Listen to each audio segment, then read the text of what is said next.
The house on Ashwood Lane doesn't want you to leave. I didn't believe in haunted houses. I thought all that was just stories people told themselves when they were lonely, or drunk, or trying to sell books. But that was before the house on Ashwood Lane. Before the thing in the hallway. Before the nights that stretched too long. Before I stopped seeing myself in the mirror. 3 months ago, I inherited a house from my uncle. We weren't close honestly, I barely remembered him. He was my dad's older brother, the quiet one. I remember him from a few awkward Christmases, always sitting in the corner, not really looking at anyone. He died alone. No wife. No kids. The lawyer told me I was his only living blood relative. So, congratulations, I now owned a 2-story house in rural Virginia. The place was old, but not creepy old. Just neglected. Ivy on the windows, paint peeling, mailbox duct taped shut. It sat at the end of a dead-end road. No neighbors in sight. Honestly, it seemed peaceful. I should have known better. From the first night, something was off. It wasn't the creaks or the wind, I expected those. It was the feeling that the house was listening. When I walked into a room, I felt watched. Not from the outside, from inside the walls. And every morning, I'd find something moved. A chair slightly turned. A book on the floor I hadn't touched. Lights flickering when I knew I had turned them off. I blamed it on exhaustion. I was trying to fix the place up, planning to sell. Sleeping on an air mattress, eating out of cans, no TV or internet, just me, my tools, and a radio that mostly picked up static. But then I started hearing it. The first time, I was in the upstairs hallway, replacing bulbs. I heard a voice whisper, "Don't." I dropped the bulb. It shattered. I thought it was my imagination. But then I heard it again, clearer. "Don't turn the light on." I spun around. No one. The hallway was empty. But the bulb socket felt warm, as if someone had just unscrewed it. I went outside and slept in my car that night. I told myself I'd finish the job. 1 week, 2 max, sell it, leave, forget. But every night, the house got worse. Doors would slam upstairs when I was downstairs. I heard footsteps pacing above me at 3 a.m., but the floorboards showed no prints in the dust. The radio turned on by itself, always at full volume, but only playing distorted laughter. Once, I woke up to find writing on the wall beside me. "Get out." Written in condensation. Except the house was cold, there was no condensation.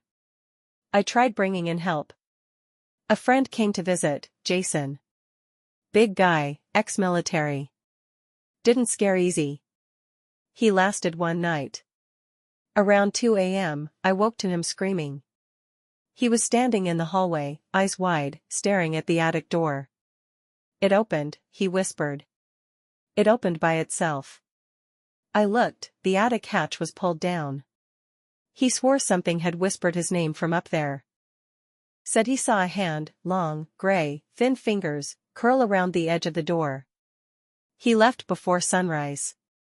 Told me to burn the house. Didn't answer my texts after that. The worst part came next. The mirror.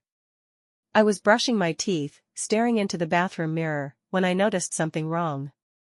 My reflection wasn't moving in sync. When I turned my head, it lagged, just for a second.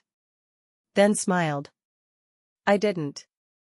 I stood there, shaking, staring at my reflection smiling at me.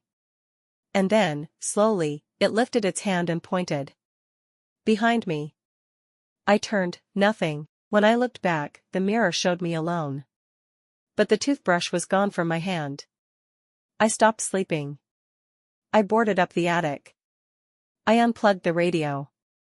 I even tried blessing the place, salt, incense, a local pastor. He didn't last long either. Said he'd never felt such heavy air. Refused to come back. I found a letter in the basement a few days later. Written by my uncle. Shaky handwriting. Barely readable. It said, "The house watches. It remembers. It doesn't forgive. I tried to leave. It brought me back.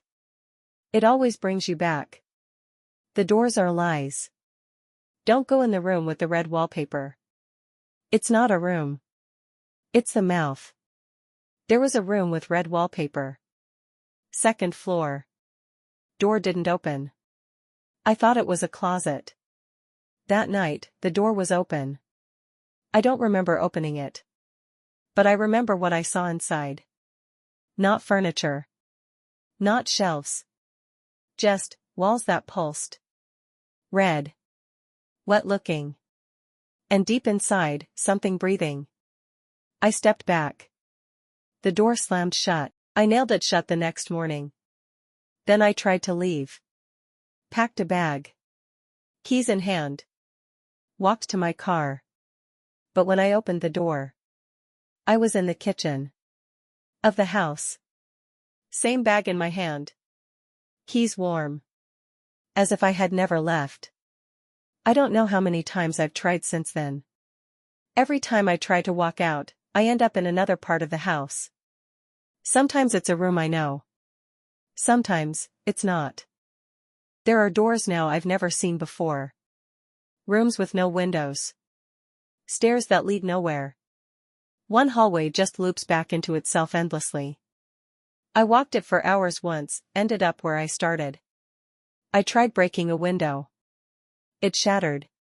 But behind the glass was just more wall. No outside. There is no outside. The house is inside me now. I hear footsteps even when nothing's moving. I dream in red. When I sleep, if I sleep, I dream I'm someone else. Waking up in a mirror.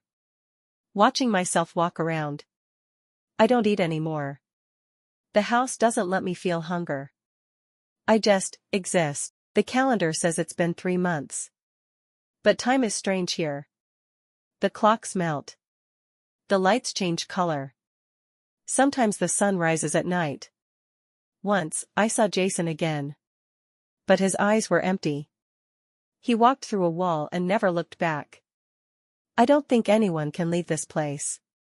Not really. I've started hearing other voices. Not ghosts. Not demons. Just people. Crying. Whispering. Begging. I think the house has many rooms. Too many. Rooms for every person it's ever taken. And I'm just one more. If you're reading this, don't come looking for Ashwood Lane. The street won't be on any map. The GPS will reroute. And if you find it anyway, don't enter the house. Don't open the door. Because once it knows your name, you'll never leave. And worse than that, one day you'll forget you ever wanted to.